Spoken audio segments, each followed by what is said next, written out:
Et avec nous sur le plateau de 64 minutes, l'historien Elikiam Bokolo. Merci d'être avec nous.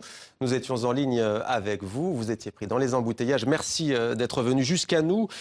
On a brossé dans la première partie de 64 minutes avec Colette Brackman l'homme Étienne Tshisekedi. On vient de voir avec vous il y a quelques instants ce qu'il a incarné, cette aspiration démocratique. On va essayer de comprendre maintenant, dans une perspective historique, comment expliquer les difficultés politiques récurrentes de la RDC.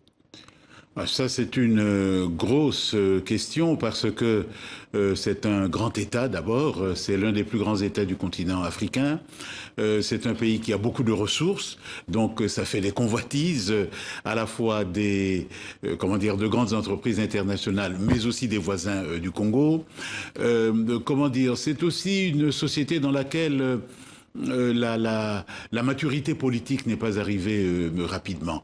Donc l'indépendance a été tardive, brutale. On a eu des rébellions, on a eu des coups d'État, on a eu finalement l'arrivée d'un pouvoir par les armes et par un processus révolutionnaire. Donc tout ça a jeté un très grande confusion.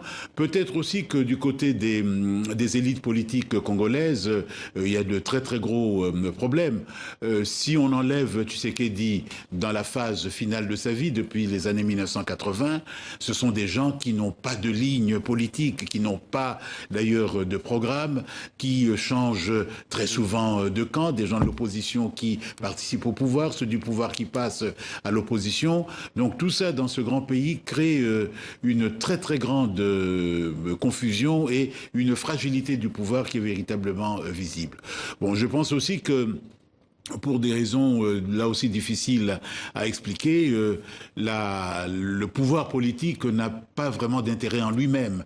Comme il n'y a pas de programme, c'est plutôt la rente que le pouvoir procure qui est recherchée par les uns et les autres. Et cela à la fois dans l'ancienne génération, celle de Tshisekedi, mais de plus en plus dans les nouvelles générations, les plus jeunes sont véritablement fascinés par la manne financière que l'exercice du pouvoir peut apporter. Juste en quelques mots rapidement, que peut-il se passer maintenant?